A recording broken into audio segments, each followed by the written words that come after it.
The great hall on Zephyria Prime stretched out like a crystal cathedral. Light from two suns bounced off the walls, creating rainbow patterns that danced across the floor. In the center of this massive room, beings from across the galaxy had gathered for the most important meeting in decades. Ambassador Kethver stood at the speaking platform, his forearms moving as he talked. His skin was green and covered in scales that caught the light. Behind him, his tail swished back and forth, showing how angry he was. The other council members watched him from their seats, which were arranged in a perfect circle around the hall. "These humans," Kethvar said, his voice echoing off the crystal walls, "think they can sit with us. They think they deserve a place in this council." He pointed one of his arms toward the small section where two humans sat quietly. "They have been in space for only 50 years. 50 years. Some of us have been traveling between stars for thousands of years." The other beings in the hall made sounds of agreement. The saurians, who looked like giant lizards walking on two legs, hissed softly. The voidlings, creatures made of pure energy that glowed with soft blue light, pulsed brighter. The Construct Collective, robots with bodies made of metal and circuits, clicked and whirred as they processed the information. Captain Jake Morrison sat in his simple blue uniform, watching everything with calm eyes. Next to him, Lieutenant Katie Brooks took notes on a small tablet. They were the only humans in a room full of aliens, but they did not seem scared or worried. They just listened and waited. "Look at them," Kethver continued, pointing at the humans again. "They wear simple clothes. They have no weapons, no fancy armor, no technology improvements to their bodies. They are weak mammals who think they can stand among gods." War Master Vex Thul, another member of Kethver's species, stood up from his seat. His armor was black and covered in sharp spikes. "The humans have shown some skill in their expansion into space," he said, "but skill is not enough. They lack the military strength that true galactic powers must have." Dr. S. Siztar, a saurian with bright yellow eyes, added her voice to the discussion. "Our studies show that humans form emotional bonds with their fellow soldiers. This makes them weak. They will sacrifice tactical advantage to save their friends. They cannot make the hard choices that war requires." The Construct Collective spoke next, their voices combining into one mechanical sound. "Human decision-making. Processes are slow and inefficient. They debate and discuss before acting. In war, hesitation means death." Captain Morrison finally stood up. The hall became quiet as all eyes turned to him. He was not tall or impressive-looking compared to the aliens around him. He had brown hair and ordinary features. But when he spoke, his voice carried across the room clearly. "We understand your concerns," he said simply. "Humans are new to this galaxy. We have much to learn from civilizations that have been here longer than us. We ask only for the chance to prove ourselves worthy of membership in this council." Kethver, tail swished faster. "Prove yourselves? You think words are enough?" "No," Morrison replied. "We think actions are enough. Tell us what we need to do." The council members looked at each other. They had expected the humans to argue or plead. Instead, the human captain was asking for a test. This was unexpected. Elder Zephynos, the oldest member of the council, spoke from his floating chair. His body was ancient and frail, but his mind was sharp. "There is a way," he said slowly. "The Crucible Protocol. It is our ultimate test of military competence." A murmur went through the hall. The Crucible Protocol was legendary. It was a series of war games designed to test everything about a species. Military abilities. The tests were held in the Kronos system, a group of dead planets that had been turned into the galaxy's greatest military training ground. The protocol tests tactical thinking, strategic planning, endurance, and adaptability. Elder Zephynos explained. It includes scenarios designed by the greatest military minds of 7 different species. Each test is meant to exploit the weaknesses of the species being tested. Dr. S.S.'s Tar leaned forward in her seat. No species has ever achieved more than a 40% success rate on their first attempt, she said. Most fail completely. War Master Vexthal smiled, showing his sharp teeth. The tests are designed to break the spirit of those who take them. They will push your soldiers to their limits and beyond. Many who enter the protocol never recover from the experience. Lieutenant Brooks looked up from her tablet. What exactly does the test involve? She asked. Siege warfare, Kethver said, counting on his fingers.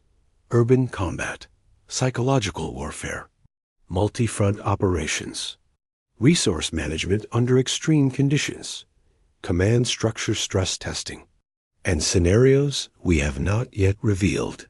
The tests take place over several weeks, Elder Zephanos added. Your forces will be isolated from Earth. They will receive no support or reinforcement.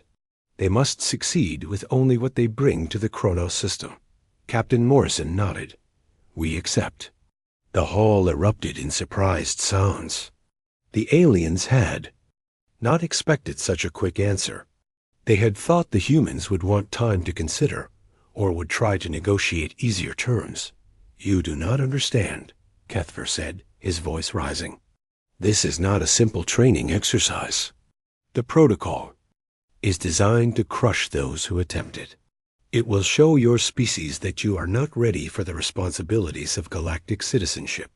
We understand, Morrison replied calmly. When do we start? War Master Vexthal stood up again. You have 3 months to prepare. Gather your best soldiers, your finest equipment, your most skilled commanders. Bring everything you have, because you will need it all. As the council session ended, the aliens talked among themselves in excited whispers. They had seen many species attempt the Crucible Protocol. All had failed in spectacular ways. The humans, with their emotional weaknesses and slow decision-making, would provide entertainment for the entire galaxy. Captain Morrison and Lieutenant Brooks walked out of the hall together. As they reached their ship, Brooks turned to her captain. Sir, do you think we can pass these tests? Morrison smiled. Katie, I think these aliens have no idea what they're getting themselves into. The next day, messages went out across human space. The military was calling for volunteers for a special mission. The pay was standard, the danger was high, and the purpose was classified. Within hours, more soldiers had volunteered than the mission required. The galaxy was about to learn what humans were really capable of. 3 months after the meeting on Zephyria Prime, the human fleet arrived at the Kronos system. The massive carrier ship New Horizons moved slowly through space, followed by smaller vessels carrying troops, equipment, and supplies. From the outside, it looked like any other military convoy. But inside, the best soldiers from Earth were preparing for the most important test in human history. Admiral Lisa Carter stood on the bridge of the New Horizons, looking out at the strange system ahead. Of them, the Kronos system had no living planets. Instead, 5 dead worlds had been turned into the ultimate military training ground. Each planet was covered with cities, fortresses, and battlefields designed to test different aspects of warfare. Impressive. Set up, said Colonel Ryan Mitchell, joining the Admiral at the viewing window. He was a tall man with gray hair and calm eyes. The aliens certainly know how to build a testing ground. They've had thousands of years to perfect it, Admiral Carter replied. She was shorter than the colonel, with black hair tied back in a military style. The question is whether they understand what they're testing. On the planet below, alien observers were setting up their monitoring stations. They had come from across the galaxy to watch the humans fail. The viewing platforms were filled with beings from dozens of species, all expecting to see the same thing that happened every time a new species took the Crucible Protocol. War Master Vexthal stood in the main observation center, surrounded by screens showing every angle of the testing ground. His scaled face showed satisfaction as he watched the human ships approach. "Look at them," he said to the other observers. "They move so slowly, so carefully. They are already afraid." Dr. S.S. Tar adjusted her viewing equipment. "My psychological analysis shows that humans form strong emotional bonds with their unit members. When these bonds are broken by the stress of combat, their effectiveness will collapse rapidly. The Construct Collective's representative, a robot called Unit 7742, processed the incoming data. Human military doctrine relies heavily on communication and coordination. When these systems fail under pressure, their organized resistance will break down into chaos. But the aliens were not seeing the full picture. Down in the cargo holds of the New Horizons, Staff Sergeant Tony Rodriguez was running his Marines through their final drills. The men and women under his command moved with practiced efficiency, checking weapons and equipment that had been tested in real combat situations. "Listen up, people," Rodriguez called out to his unit. "We're going to face some tough challenges. Down there, the aliens think they can break us with psychological tricks and impossible scenarios. They're wrong." Private First Class Ben Hayes raised his hand. "Sergeant, what if the tests are harder than anything we've faced before?" Rodriguez smiled. "Then we'll do what we always do. We'll adapt, we'll overcome, and we'll complete the mission. The aliens designed these tests based on what they think are our weaknesses. They're about to learn that what they see as weaknesses are actually our strengths." In another part of the ship, Navy pilot Lieutenant Amy Foster was briefing her squadron. The pilots gathered around a holographic display showing the various aircraft they would be using during the tests. The vehicles were a mix of human and alien technology, designed to challenge pilots in ways they had never experienced. "The alien fighters are faster than anything we've flown," Foster explained. "But speed isn't everything. We've trained for this. We know how to work as a team, how to cover each other, and how to think creatively when the situation changes." Lieutenant Carl Stone, one of the younger pilots, looked worried. "Ma'am, what if we can't keep up with their technology?" "Then we'll find another way to win," Foster replied simply. "Technology is just tools. What matters is how you use them." Meanwhile, Combat Engineer Captain Steve Wilson was overseeing the preparation of defensive equipment. His team had studied the alien testing scenarios and developed new tactics for dealing with the challenges they expected to face. "The aliens think they can overwhelm us with superior numbers and firepower," Wilson explained to his engineers. "They're used to fighting enemies who rely on the same tactics they do. But we don't fight like other species. We use whatever works." Corporal Linda Clark, one of Wilson's best engineers, was working on a piece of equipment that looked like it. Had been built from spare parts.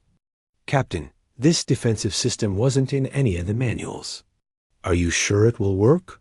Wilson grinned. "That's exactly why it will work. The aliens designed their tests to counter standard military tactics. This isn't standard." Up in the observation center, the alien watchers continued their analysis. They had divided the human forces into categories based on their understanding of human psychology. They expected the officers to crack under pressure, the enlisted soldiers to panic when separated from their leaders, and the technical specialists to freeze when their equipment failed. "Notice how they gather in groups," Dr. Setar pointed out, watching the humans through the monitoring cameras. "They are seeking comfort from each other because they are afraid. When we separate them, they will become confused and helpless." War Master Vexthal nodded. "Human military structure is rigid and hierarchical. When we eliminate their command structure, the remaining forces will be unable to function effectively."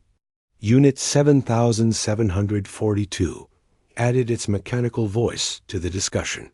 "Human, Decision-making requires lengthy consultation and debate. In the fast-paced environment of the protocol, they will be unable to adapt quickly enough to changing conditions. But the aliens were misunderstanding what they were seeing. The human soldiers were not gathering together out of fear. They were sharing information, making plans, and building the trust that would allow them to work together effectively under pressure. In the New Horizons main briefing room, Admiral Carter addressed her senior staff. The room was filled with colonels, majors, and captains from every branch of the human military. They had come from different units, different planets, and different specialties. But they shared the same calm confidence. "The aliens expect us to fail," Carter said, looking around the room. "They've designed these tests to exploit what they think are our weaknesses. Emotional attachment to our fellow soldiers, slow decision-making, reliance on communication and coordination. They think these things make us weak." Major Susan Davis, the fleet's intelligence officer, stood up. "Admiral, our analysis shows that the aliens have never fought an enemy like us. Their own military traditions are based on individual superiority and technological advantage. They don't understand how human teamwork actually works." Commander Alex Turner, the fleet's tactical officer, added, "The scenarios they've designed are meant to break down organized resistance. But they're assuming we'll fight like they do. We won't." Admiral Carter nodded. "Exactly. We've faced impossible odds before.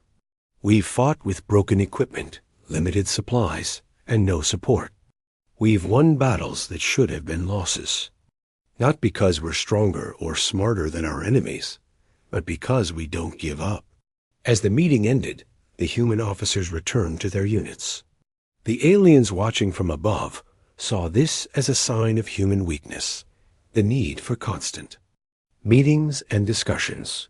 They did not understand that the humans were not debating what to do. They were coordinating their actions so that when the tests began, every soldier would know exactly what was expected of them. The night before the protocol began, something happened that confused the alien observers even more. The human soldiers gathered in large groups, not for military planning, but for what appeared to be recreational activities. They told stories, played simple games, and shared meals together. "This is proof of their unsuitability," Dr. S.S. Tarr declared. "The night before the most important test of their military careers, they waste time on pointless social activities."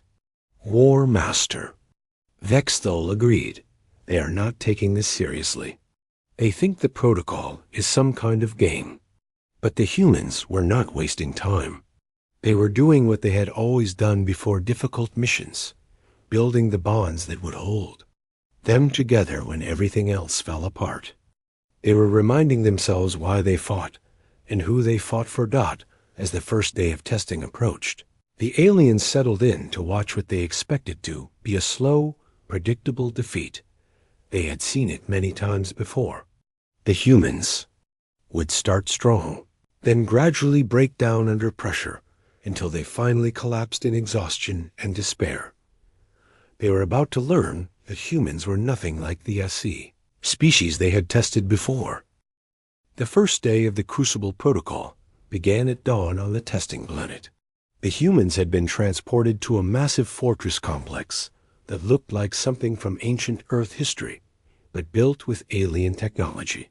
The walls were higher than any building on Earth, made of materials that could withstand nuclear explosions. Inside the fortress, the human forces had to defend against an attack that would last for days. The test was designed by the Construct Collective, the machine, beings who understood war as a mathematical problem. They had calculated exactly how much pressure the human defenders could handle before they broke. The attacking force would be 3 times larger than the defending humans.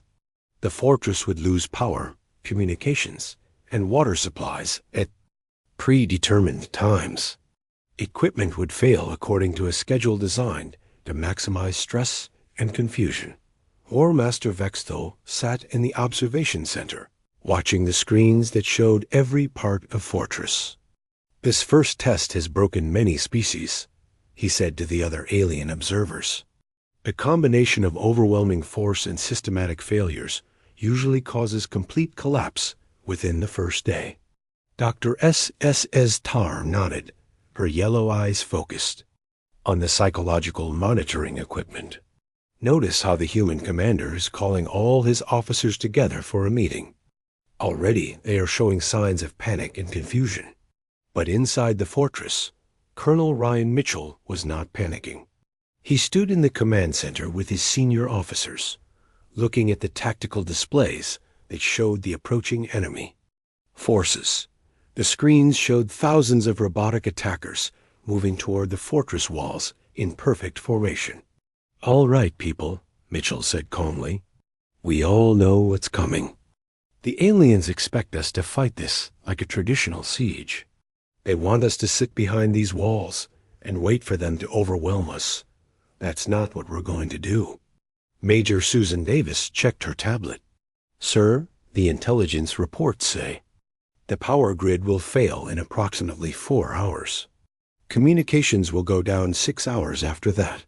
Water supplies will be cut off by the end of the second day. Then we better finish this before then," Mitchell replied with a slight smile.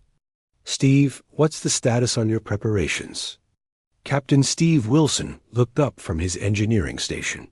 "The defensive modifications are complete, sir. The aliens built this fortress to withstand a traditional siege. They didn't account for the improvements we've made." Lieutenant Amy Foster joined the conversation. "My pilots are ready for the surprise attack. The enemy doesn't know we have aircraft hidden in the lower levels." In the observation center, the aliens watched this meeting with confusion. They had expected the humans to spend hours debating strategy and arguing about the best course of action. Instead, the meeting lasted only 10 minutes before the officers returned to their positions. "They are not taking this seriously," Unit 7742 declared. "Their planning session was inadequate for the complexity of the challenge they face." The attack began exactly as scheduled. Thousands of robotic warriors moved toward the fortress walls, supported by heavy weapons and flying vehicles. The aliens expected the humans to respond with traditional defensive tactics, artillery fire from the walls, followed by a slow retreat as the attackers climbed over the defenses. Instead, something unexpected happened. The human defenders opened fire, but not at the attacking robots. They aimed at the ground in front of the fortress, where Captain Wilson's engineers had buried explosive charges. The entire front line of attackers disappeared in a massive explosion that sent metal fragments flying in all directions. "What are they doing?" Dr. Sedar asked, staring at the monitors. "They are destroying their own defensive positions." But the humans were not destroying their defenses. They were changing the battlefield. As the smoke cleared, the aliens saw that the explosion had created a massive crater in front of the fortress. The attacking robots would now have to climb down into the crater and back up the other side before they could reach the walls. At the same time, Lieutenant Foster's aircraft emerged from hidden positions inside the fortress. The aliens had designed the test assuming that human aircraft would be stationed outside the fortress, where they could be easily destroyed. They had not considered that humans might hide their air force inside the building they were defending. The alien observers watched in amazement as the human pilots attacked the robot forces from above, while ground troops used the crater as a defensive position. What should have been a straightforward siege had become a complex three-dimensional battle. "This is not according to protocol," War Master Vexthal said, his tail swishing with agitation. "They are not following standard defensive procedures." And the power grid failed exactly as planned. The aliens expected this to cause chaos in the human defense. Instead, Corporal Ben Hayes simply switched on the backup generators that the engineers had installed. When the communication system went down, The humans activated a network of signal flags and hand signals that allowed them to coordinate without electronic communication. They prepared for the equipment failures. Unit 7742 observed. This should not be possible. The failure schedule was classified information. But the humans had not known when the equipment would fail. They had simply prepared for the possibility that it might. Every unit had backup plans, backup equipment, and backup communications. When one system failed, they switched to another. Without missing a beat, the second test began the next day in a different location. The humans were transported to a ruined city that looked like it had been destroyed by war. The buildings were damaged, the streets were full of debris, and hostile forces were hidden throughout the urban landscape. The human soldiers had to move through this environment to rescue simulated hostages while being attacked by superior numbers.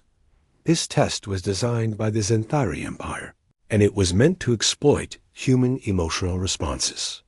The hostages were designed to look like human civilians, including children. The aliens expected that the humans would make poor tactical decisions in order to save these fake people. Dr. S.S.'s Tar watched the monitors as the human soldiers entered the city. "Now we will see their true weakness," she said. "They will abandon sound military tactics in favor of emotional responses."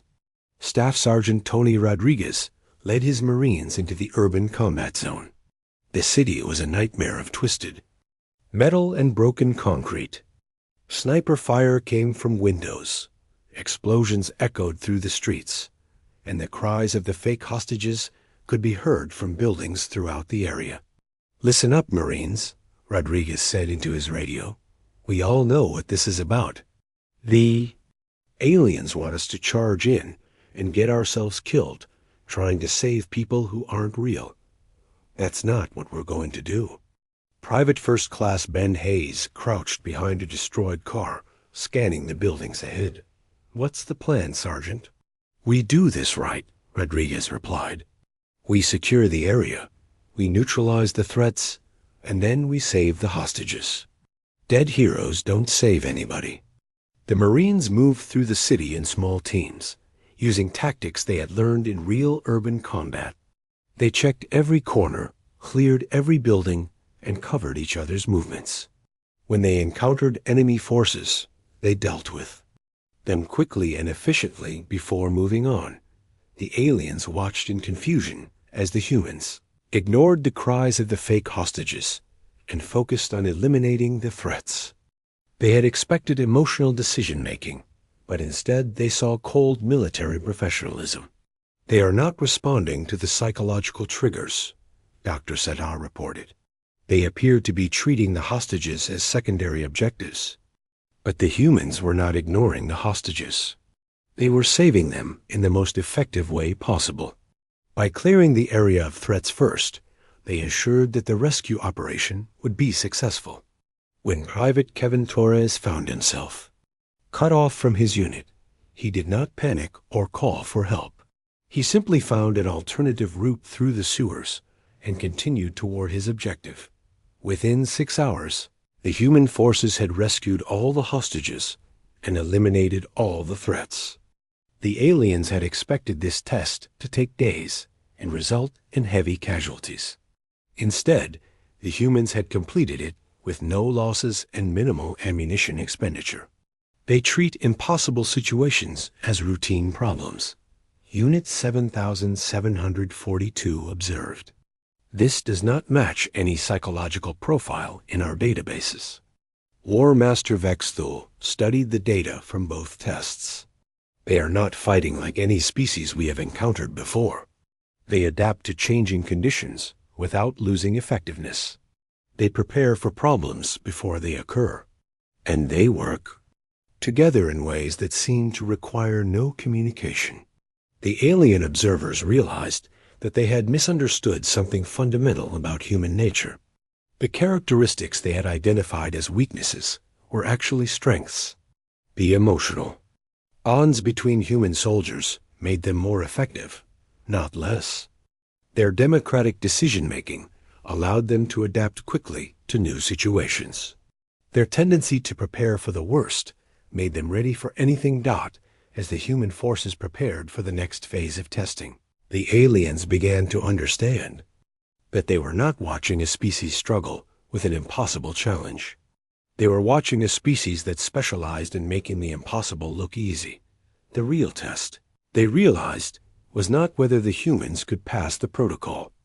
Real test was whether the alien observers held an emergency meeting after the humans completed the first two tests.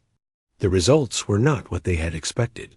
The species that was supposed to break under pressure had instead treated the most difficult military challenges in galactic history as routine training exercises. Elder Xephanos floated in his chair at the center of the observation deck, his ancient face showing concern. The humans have achieved a 93% success rate so far, he announced to the assembled observers. This is unprecedented. War Master Vexthul paced back and forth, his armor clanking with each step. They are not responding to our psychological warfare tactics. They seem immune to pressure and stress.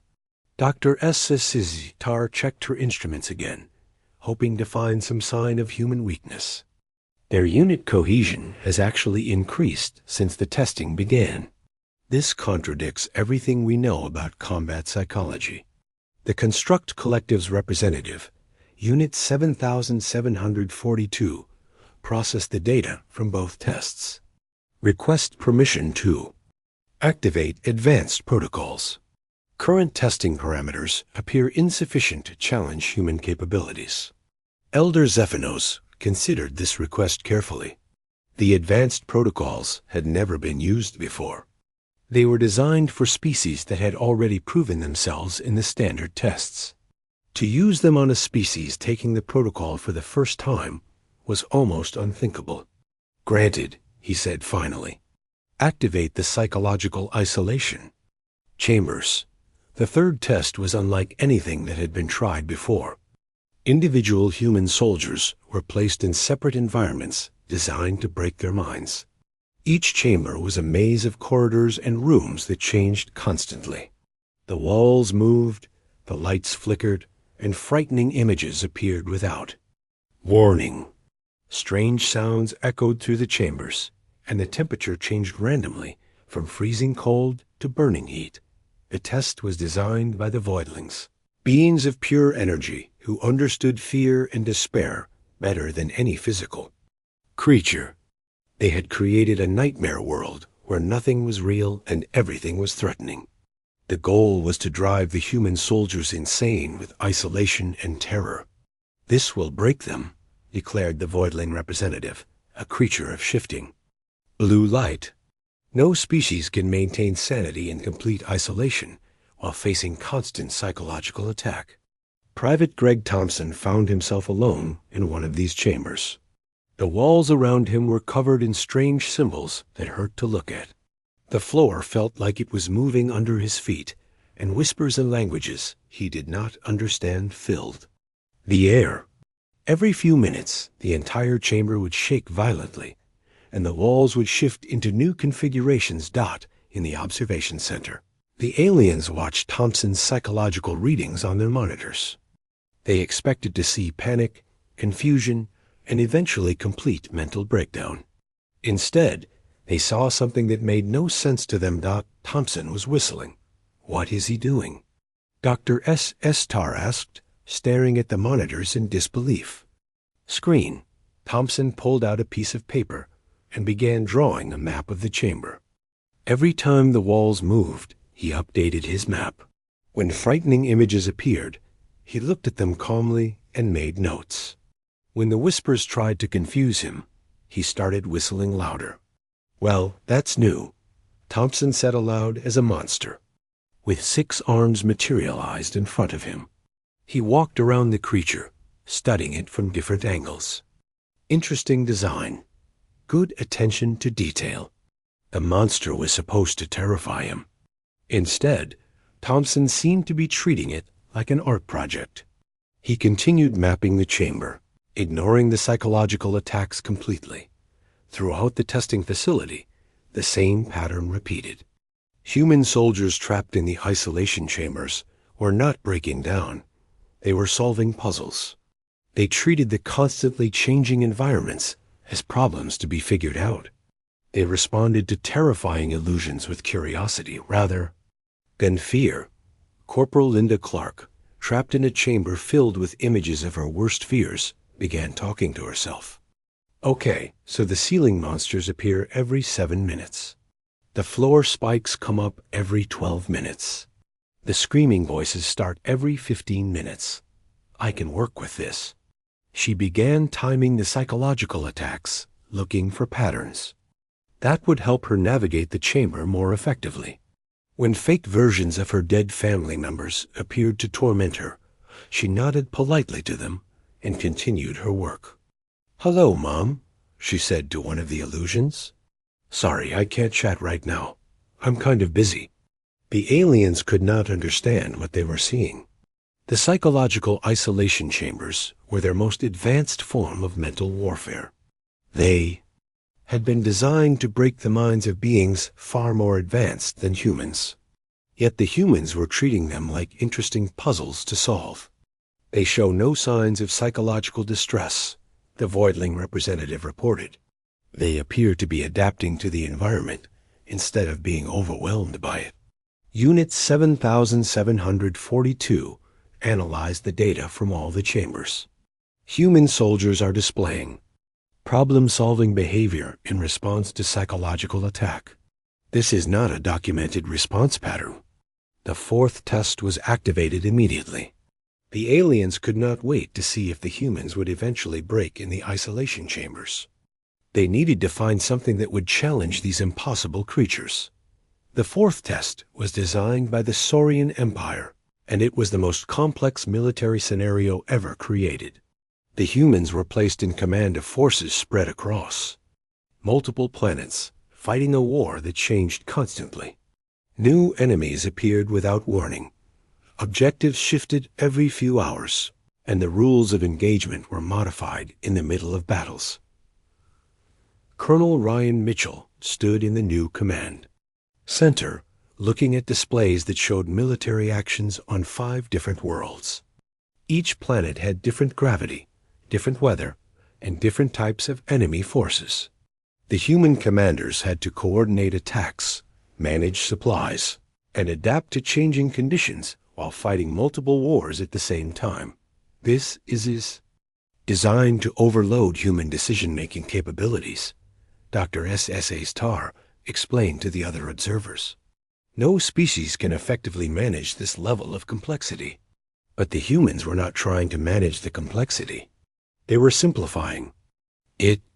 Instead of treating the 5-planet war as one massive problem, they broke it down into smaller pieces that could be handled by individual commanders. "Amy, take your pilots and handle the air war on Planet 3, Mitchell said calmly. "Steve, I need your engineers to solve the supply problems on Planet 5. Susan, coordinate intelligence between all theaters." Major Susan Davis nodded and began organizing the information flow between the different worlds. "Sir, the enemy just changed their tactics on Planet 2. They're using a new type of weapon we haven't seen before." "Then we'll figure out how to counter it," Mitchell replied. "Tony, take your Marines and test different approaches against the new weapon. Report back when you find something that works." The aliens watched in amazement as the human command structure adapted to each new challenge. When the central command post was destroyed in a simulated attack, command did not collapse. Instead, it flowed seamlessly to Colonel Rachel Murphy, who had been managing logistics on another planet. How did she know to take command? War Master Vexthal asked, studying the communications logs. There was no time for formal command transfer procedures. The humans had not needed formal procedures. They had trained together, fought together, and trusted each other. When one leader fell, another stepped up automatically. When one plan failed, they created a new one without hesitation. Commander Alex Turner, coordinating naval operations from a ship near Planet 4, received word that his fleet was outnumbered 5-1. Instead of retreating or calling for help, he began looking for advantages that numbers could not overcome. "We can't match their firepower," he told his captains. "But we can be smarter than they are. They're expecting us to fight like they do. Let's show them how humans fight." The human ships scattered across the star system, using hit-and-run tactics that confused the enemy fleet. They struck at supply lines, communication centers, and command ships. They avoided direct confrontation and instead focused on disrupting the enemy's ability to coordinate their superior numbers. Within hours, the larger enemy fleet was in chaos. They had more ships and better weapons, but they could not use them effectively because they could not coordinate their actions. The humans had turned the enemy's strength into a weakness. "They are not fighting according to established military doctrine," Unit 7742 observed. "They appear to be inventing new tactics in real time." The test continued for 3 days, with new challenges appearing every few hours. The aliens expected the humans to eventually be overwhelmed by the constant pressure and changing conditions. Instead, they saw the human forces getting more efficient as the test progressed. The humans learned from each challenge and applied that knowledge to the next one. They shared information between units, adapted their tactics to new situations, and supported each other when things went wrong. Instead of breaking under pressure, they became stronger. By the end of the 4th test, the humans had achieved 96% success rate. They had not only survived the most complex military scenario ever created, they had excelled at it. The alien observers sat in stunned silence, trying to understand what they had witnessed. The final test of the Crucible Protocol was something that had never been attempted before. The alien observers had activated every advanced system in the testing facility, combining elements from all 7 species' military doctrines into one massive scenario. It was meant to be the ultimate challenge, requiring every skill that a galactic military force could possess. Admiral Lisa Carter stood in the command center of the New Horizons, looking at tactical displays that showed a situation more complex than anything in military history. The humans were facing simultaneous attacks on land, sea, air, and space. They had to coordinate ground forces, naval fleets, air squadrons, and space combat while managing resources that were stretched to this breaking point. The enemy forces included every type of weapon and tactic known to galactic civilization. There were siege engines that could level mountains, aircraft that moved faster than sound, naval vessels armed with weapons that could vaporize entire cities, and space fleets equipped with technology that could destroy planets. "This is impossible," Dr. Setar whispered, watching the tactical displays in the observation center. "No single species can handle this level of complexity and threat." War Master Vexthal nodded grimly. "We have combined the most difficult elements from every test ever created. This scenario is designed to require resources and capabilities that no single military force possesses." But Admiral Carter was not looking at an impossible situation. She was looking at a large problem that needed to be broken down into smaller, manageable pieces. She turned to her senior staff, who had gathered around the command table. "All right, people," she said calmly. "This looks complicated, but it's really just several different battles happening at the same time. We've trained for this.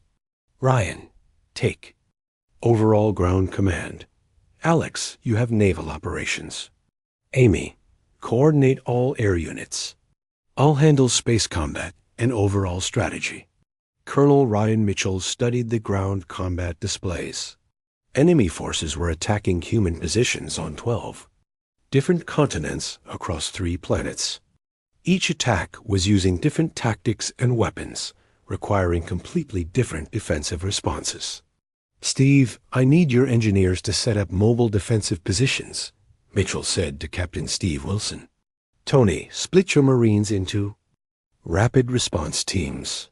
We're going to play defense until we can figure out their patterns. The aliens expected this multi-front war to overwhelm human command capabilities within hours. Instead, they watched as the human military machine adapted to each new challenge with frightening efficiency. When enemy siege engines began bombarding human positions, Captain Wilson's engineers did not try to build stronger walls. Instead, they created mobile fortifications that could move out of the way of incoming fire. When enemy aircraft proved too fast to intercept, Lieutenant Amy Foster's pilots stopped trying to chase them and started predicting where they would go. They're not playing by the rules. Unit 7742 observed, processing the tactical data. They are supposed to respond to superior firepower with conventional defensive measures. But humans had never been good at following rules that did not make sense. When conventional tactics failed, they invented new ones. When their equipment was not good enough, they modified it. When they were outnumbered, they found ways to even the odds. Commander Alex Turner faced a naval battle that should have been hopeless. The enemy fleet had more ships, better weapons, and superior armor. A conventional naval engagement would result in total human defeat within minutes. So, Turner did not fight a conventional naval battle. Instead, he turned the ocean into a weapon. His ships scattered across the sea, using underwater explosives to create massive waves that disrupted enemy formations. They used the weather, the tides, and even marine life as tactical advantages. "Sir, enemy flagship is requesting our surrender," reported one of Turner's captains. "They say resistance is futile." Turner smiled. "Tell them we appreciate the offer. But we're just getting started." The human naval forces began using tactics that had never been seen before. They turned merchant ships into decoy targets, used fishing nets to tangle enemy propellers, and coordinated attacks with dolphins and whales that the enemy had not considered as potential threats. In space, Admiral Carter faced the most overwhelming odds of all. The enemy space fleet was 10 times larger than the human force, with technology that was centuries more advanced. The alien observers expected this part of the battle to end quickly in complete human defeat. Instead, they watched Carter turn the solar system itself into a battlefield. Human ships used asteroid belts for cover, gravity wells for tactical advantages, and even solar radiation as a weapon. They did not try to match the enemy ship for ship. Instead, they made the enemy fleet's advantages work against them. "Enemy commanders are reporting navigation problems," reported Carter's communications officer. "Our ships are using the planet's magnetic fields to disrupt their targeting systems." "Good," Carter replied. "What's the status on the solar flare?" "Operation? Engineering reports ready in 30 minutes, Admiral. We can trigger artificial solar activity that will interfere with their advanced electronics." The aliens in the observation center watched in disbelief as the humans turned the star itself into a weapon. They had never seen tactics like this before. The humans were not just fighting with their ships and weapons. They were fighting with the laws of physics. "This is not possible," the Voidling representative declared. "They are using the environment as a tactical asset. This requires understanding of science that should be beyond their capabilities." But humans had always been good at using whatever was available to solve problems. When they needed more firepower, they found ways to amplify what they had. When they needed better technology, they figured out how to make their existing equipment work better. When they needed advantages that did not exist, they created them. As the final battle reached its climax, something happened that no one had expected. The human forces stopped taking casualties. They had adapted so completely to the enemy tactics that the superior alien technology was no longer effective against them. Staff Sergeant Tony Rodriguez, leading a ground assault against an enemy stronghold, found himself facing weapons that could destroy entire city blocks. Instead of retreating, his Marines began using the enemy's own weapons against them. They captured alien equipment and turned it on its former owners. "These aliens build good stuff," Rodriguez commented as his team used a captured energy cannon to blast through enemy defenses. "Too bad they don't know how to use it creatively." Private First Class Ben Hayes, operating a piece of alien technology that he had never seen before, figured out how to modify its settings to make it more effective. "Sergeant, I think I found the weapon's maximum power setting." The aliens weren't using it at full capacity. Throughout the battlefield, the same pattern repeated. Humans captured alien equipment and immediately began using it more effectively than its original owners. They found tactical applications that the aliens had never considered. They combined technologies in ways that should not have worked, but somehow did. In the observation center, the alien watchers realized that something fundamental had changed. The humans were no longer being tested by the protocol. They were improving it. They have achieved a 97% success rate. Unit 7742 reported, its mechanical voice showing something that might have been amazement. "This exceeds all previous records by more than 50%.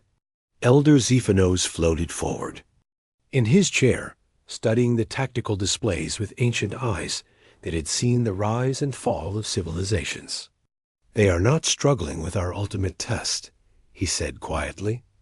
"They are treating it as a training exercise." Dr. Setar checked her psychological monitoring equipment one more time, hoping to find some sign of strain or stress in the human forces. Instead, she found something that made her question everything she thought she knew about military psychology. "They are enjoying this," she reported in disbelief. "Their stress levels are actually lower than when the testing began. They are having fun." As the final test concluded, the alien observers intercepted a communication between human forces that changed their understanding of everything they had witnessed. Sergeant Martinez was talking to his unit as they secured the last enemy position. "Not bad for a training exercise, guys. This was good practice for the real mission." One of his soldiers asked, "Real mission, Sergeant?" "Yeah," Martinez replied casually. "Tomorrow we start exploring that new galaxy the science team found. Intel says it might be hostile, so this was good preparation." The alien observers sat in stunned silence as they realized the truth. The Crucible Protocol, their ultimate test of military competence, had been nothing more than a warm-up exercise for the humans. They were not struggling to prove themselves worthy of galactic citizenship.